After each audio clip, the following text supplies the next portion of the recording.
తాకట్లో ఉన్న మీ బంగారాన్ని విడిపించి ఆ రోజు ఆన్లైన్ రేటుకి కొంటాం. Sharma gold company. 3 ముళ్ళు 7 అడుగులు వేసిన దాంపత్య జీవితాలను కాదనుకుంటున్నారు కొందరు మహిళలు.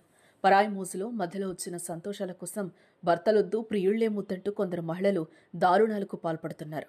నిన్నటికి నిన్న వరంగల్ డాక్టర్ హత్య కేసులో భార్య సూత్రధారిణి ప్రియుడితో కలిసి ఉండేందుకే భర్తను చంపేందుకు ప్లాన్ వేసి చంపిన ఘటన తెలంగాణ వ్యాప్తంగా సంచలనంగా మారింది.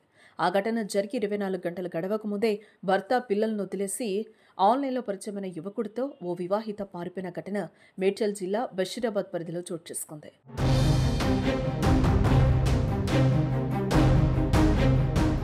జయరాజ్ సుకన్యలు భార్యాభర్తలు. వీరికి కొన్నేళ్ల క్రితం వివాహమైంది. వీరికి 2 పిల్లలు కూడా ఉన్నారు. ఇదిలా ఉంటే 35 ఏళ్ల వయసున్న సుకన్యకు సోషల్ మీడియా వేదికగా 22 ఏళ్ల యువకుడు పరిచయం అయ్యాడు.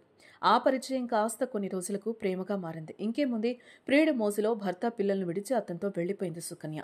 అయితే విషయం తెలుసుకున్న ఆమె భర్త వారిపై నిఘా పెట్టి బైక్పై వెళ్తున్న ఇద్దరిని అడ్డగించాడు. దీంతో బైక్ను వదిలి రన్నింగ్ బస్ ఎక్కి పరారయ్యారు.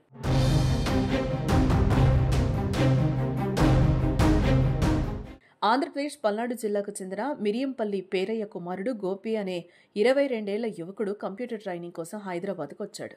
కేపీహెచ్బోలోని ఓ హాస్టల్లో ఉంటూ కంప్యూటర్ నేర్చుకుంటున్నాడు. ఈ క్రమంలోనే ఫోన్ యాప్లో గోపికి వరంగల్ జిల్లా బావోజీగూడెంకు చెందిన 2 పిల్లల తల్లైన సుకన్య పరిచయం అయింది. వీరు తరచూ ఫోన్లో మాట్లాడుకునేవారు. ఇది గమనించిన భర్త జయరాజ్ సుకన్యను మందలించాడు. ఈ క్రమంలో గత నెల 5వ తేదీన సుకన్య భర్త పిల్లలను వదిలి గోపిని కలవడానికి నగరానికి వచ్చింది. ప్రేమ పేరుతో యువకుడిని ట్రాప్ చేసి తీసుకెళ్లింది. నెల రోజులుగా యువకుడి ఆచూకీ లేకపోవడంతో తల్లిదండ్రులు ఆందోళన చెందుతున్నారు. ఇద్దరూ ఫోన్లు స్విచ్ ఆఫ్ చేశారు. చివరిసారిగా బైక్పై వెళ్తుండగా ఆ దృశ్యాలు సీసీ కెమెరాల్లో రికార్డ్ అయ్యాయి. యువకుడి తల్లిదండ్రులు పోలీసులకు ఫిర్యాదు చేశారు. కేసు నమోదు చేసుకున్న పోలీసులు దర్యాప్తు ప్రారంభించారు.